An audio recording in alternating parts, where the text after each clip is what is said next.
Okay, so I'm really excited because I'm about to go work out and I just got a brand new workout outfit for the first time in probably a year.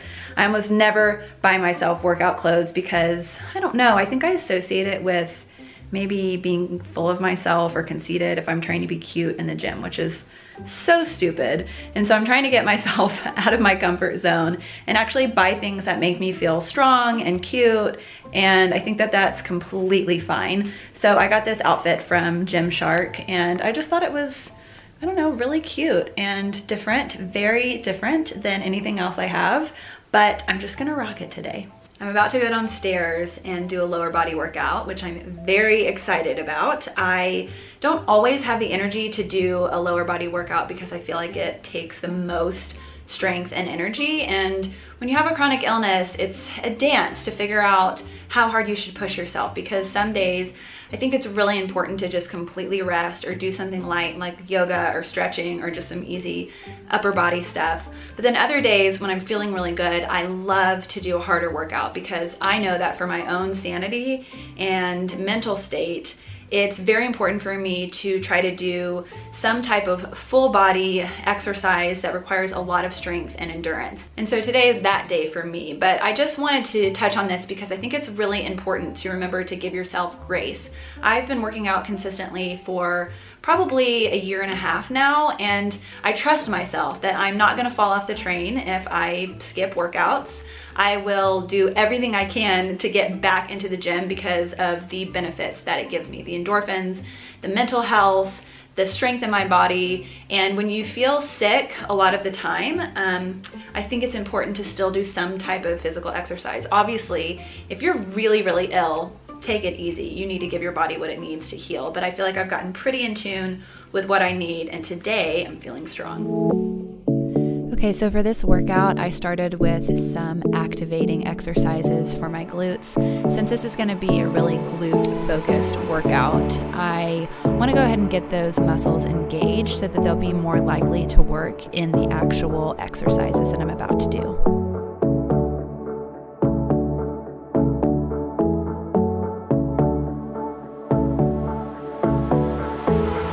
Okay, for my actual working exercises, I started with a Smith machine hip thrust. I would have used a regular barbell if I had one, but I didn't have that option in this gym.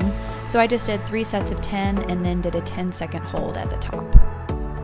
My second exercise was Romanian deadlifts, and I did 3 sets of 12. I really, really love these for targeting the hamstrings and the glutes. And the last exercise I did was the Bulgarian Split Squats. These are actually my favorite lower body exercise of all time. Keep your weight in your heel and you'll get an awesome burn in your glutes, thighs, and hamstrings. Holy crap. It's crazy how much those lunges work my cardio. I can barely even talk. Whew. This is why I love lower body workouts. Last but not least, I did some burnout exercises. These are just hamstring curls on the sliders. And then I did the same thing with my hips lifted on this exercise ball. And then I finished my workout with some hip abductions with a band. Okay, I'm gonna be honest. I think I overdid it a little bit during that workout. I was starting to feel a little bit lightheaded, so that's why I only did 3 exercises. And now I'm stopping. This is a hard lesson for me. My mind feels good, so I want to keep going, but I know that I should probably stop now and not die. Well, that was really stupid. I'm feeling super weak now, and it's difficult for me to stand up. This is what the healing journey looks like. It's not always straightforward, and it's often very frustrating. You saw earlier, I was feeling super strong and energetic, and I probably shouldn't have pushed myself so much, and I didn't even think that I was really pushing myself that much. I only did 3 exercises, and normally that would be so easy for me. Not easy, but like it wouldn't cause this kind of reaction. And I'm just sitting here feeling so frustrated, and I had this whole idea of this video that I wanted to film today about how good I was feeling, and I'm here sitting on my floor crying because my body is just struggling. I feel like the past couple weeks have been very intense for my body. I've been having a really hard time sleeping at night and waking up with like a lot of night sweats. Clearly my body is working overtime. My digestion has been awesome, like the least of my worries, which is huge for someone who has Crohn's disease, but clearly stuff is dying off as I'm rebalancing my gut and killing off candida and all that stuff. It's just hard to feel weak. It's weak in a different way because when I'm sick and I'm weak, it's easier to accept, I think, because I haven't taken care of myself. But for the past 4 months, all I have done is taken like massive care of myself. And so to have these days where it's just really, really hard is discouraging. And when I have so much motivation and I want to accomplish so much, and yet I have to sit here and I have to listen to my body and respect it, it's very frustrating. I keep saying the word frustrating, and I know that part of my healing process is having grace for myself and learning to be patient. I think that when we think about healing, we imagine that it's just going to be like this slow and steady race to get to the top and of what our ideal health looks like. But in reality, it's a lot like this. And that is very difficult for me. I am somebody who likes to go all in. I'm sure once I eat some lunch, I'm gonna feel better. I'm just gonna rest for a little while and take a shower, and I will be back. I've got a few things that I need to do today in the kitchen, regardless of how I'm feeling, so I'll show that stuff to you guys. Okay, so I'm making this butter chicken from the Guttalicious cookbook tonight, and let me just tell you, everything in this cookbook is so good. I'm experimenting with eating nightshades like once a week. I had some for the first time last week and did totally fine. So I'm gonna try it again this week and see how I feel.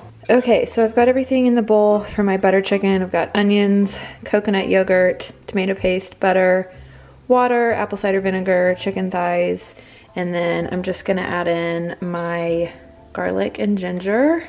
These are a bunch of spices: turmeric, cinnamon, garam masala, and paprika.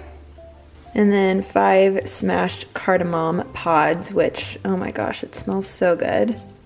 Just gonna start mixing this together. So this is gonna need to marinate for like 4 hours, and then I'll add some veggies to it and slow cook it.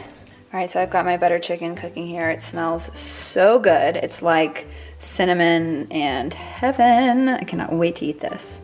Whew, it is remarkable what a shower, fixing your hair, and putting on a little makeup can do. I have also scheduled myself a massage for tonight, and yeah, I'm feeling a lot better. I've been resting for a few hours. Now I'm just gonna make up some stuff in the kitchen, and I thought I would set up my camera and have a little chit chat and share with you what I'm doing. Okay, so the first thing I've got going on is I'm going to activate some seeds, some pumpkin seeds. I recently added in pumpkin seeds and sunflower seeds to my diet. And so it's so easy. I don't know if you are familiar with what happens when you activate seeds, and this goes for nuts as well, but basically it makes them much more bioavailable. Okay, so when you activate nuts or seeds, it starts basically pre-digesting them by breaking them down and activating the enzymes. There's also an anti-nutrient in nuts and grains that's called phytic acid, and it actually inhibits you from absorbing all of the great nutrients in there. So this deactivates phytic acid, which is awesome. So here, let me show you how to do it. Okay, so this is literally the easiest thing in the world. All you do is cover your nuts or seeds with filtered water. Okay, once there's enough water in there, then literally all you have to do is add a little bit of apple cider vinegar and a little salt. I use pink Himalayan salt, so just do a couple little pinches and then just a splash. That's it, of apple cider vinegar. Mix it around so they're all covered, and then leave it on your counter overnight. Okay, so after those have been soaking all night, you'll rinse them off really well in the morning, put them on a baking sheet on the lowest possible setting on your oven, leave them for 12 hours. So basically you're taking the moisture back out of them and they're good to go. You can just stick them in your fridge and I think they should last for a couple weeks in there. I should mention that I actually already have my rice going that I did the exact same thing to as these seeds. This will be ready tonight, and then this I'm actually going to put into the refrigerator overnight, and that will create a resistant starch, which again makes it super easily digestible and it feeds all the good bugs in your gut. Okay, sorry for the weird light change, but it's been pouring down rain all day and it's just so dark in here, so I had to set up a light. Okay, so next I'm gonna make some homemade coconut yogurt. I get my starters from Cultured Wellness from Australia, and it is the easiest thing in the entire world. So from each batch of coconut yogurt that I make, I save a cup from the previous batch to make the next one. So I just take this cup, throw it in my blender. I don't actually usually use a blender, but this batch of coconut cream that I got was extra chunky, so I feel like I need to do that to kind of mix it up. This is the brand of coconut cream that I get. It's 100% coconut cream with no other ingredients, so it's awesome. So literally all I'm doing is cutting these open. Now I wanna make 2 liters worth, so I'm gonna pour this out super thick. Okay, so you can see I've got this all the way up to the max, and I'm just gonna gently blend it and see if this helps with the chunkiness. So I just have it on about a 5 out of 10. Okay, I'm gonna check it. Awesome, I think that worked. And now I'm just gonna pour it in this 3-liter jar. Sometimes this yogurt likes to expand, so it's helpful to get a jar that's a little bit bigger than you need. This is what it looks like, and then I'm just gonna leave it on my countertop for 12 to 24 hours. Okay, so I'm just heating up some water to make some hishu, which is something that I'm taking because I'm suspecting a little bit of adrenal fatigue based on some of my symptoms, and so this should really help support that. I've also got some adaptogen mushrooms coming in the mail. I just ran out yesterday, and those should really help balance out everything as well, including my hormones.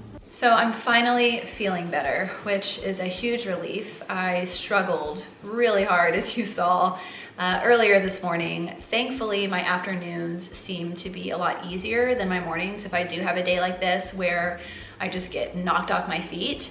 And obviously resting is the best thing that I can do. So I tried to listen to my body and did a lot of resting, and I'm feeling much better. But before I go, I wanted to share with you guys 2 amazing books that I read in January. I can't believe it's already February. This year is just flying by.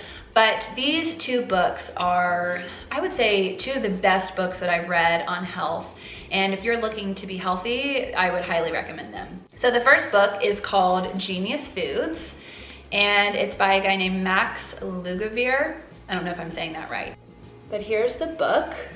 And this book just blew me away. It is full of science on how to protect your brain for life. So if you're worried about Alzheimer's, dementia, Parkinson's disease, any disease pertaining to the brain, I highly recommend this book. It also talks a lot about mental disorders and emotional instability and things that you can do to help support your brain and those things. And it's just full of super easy tips, foods to eat, supplements to take, lifestyle changes to make. One of the really cool statistics that I read in this book was that studies have shown that exercising 3 times a week does as good of a job, if not better, than taking prescription antidepressants. So I just think that's absolutely amazing, and I can totally attest to that. I was on antidepressants a couple years ago for severe anxiety. And once I started exercising regularly, I was able to get off of them. Now, there's causation and correlation. I don't know if that was why, but all I know is since I've been exercising, I am so much less anxious. I would say I only have about 10% of the anxiety that I used to, which is huge. The other book that I read this month that I adored is called The Rain Barrel Effect, and it's by Dr. Stephen Cabral. I don't have a copy of it here. I lent it to my brother-in-law, but this book should be called How Not to Get Sick, or How Not to End Up with a Chronic Illness. I think every single person in the world needs to read it. Interestingly enough, these books actually have a little bit of conflicting dietary advice, but the lifestyle stuff is spot on with both of them. And Stephen Cabral's book in particular talks about what happens to your body and why you actually end up with an illness and how to prevent that from happening. And he talks a lot about toxins in your environment. He talks a lot about food, again, lifestyle choices, sleep, sunshine, all of the good elements. It's all stuff that I already knew, but it's put together in a way that is just so doable and not overwhelming at all. And I just think it's like a 101 primer of how to be healthy, and I would absolutely check that out. So I'm gonna link both of these below in the description box so that you can just click through if you're interested in reading them. But one of my goals this year is to read 2 books every single month, so I'll definitely be sharing those with you as I go along. But I just thought that you guys might benefit from reading these. Okay, so that's it for today. I am really grateful for you guys watching this video. This was another really vulnerable one for me. I contemplated whether or not I wanted to share myself in the midst of crying on my floor in my bedroom. I figured at first, like, okay, I'm just gonna cry this out and then I'll get back up and I'll film the rest of my day. But then I realized that that would be a total lie, and you would be under the impression that everything's good. And I imagine that that goes on a lot when it comes to YouTube videos, social media. People don't share the hard things that are happening, and we only want to share the really, really good parts. And so what's really important to me is to be completely authentic and to share my experience as it is. And sometimes it's really awesome, and sometimes it's really freaking rough. And so I hope that I did a good job of kind of showing you both sides of that, and hopefully I'll have a better day tomorrow. It seems to go up and down. But if you want to see more of these kinds of videos, please make sure to hit the subscribe button below. I would love for you to come along on this journey with me. I'm posting a video every single Friday, and yeah, I'm excited to share it with you. I will see you guys next time.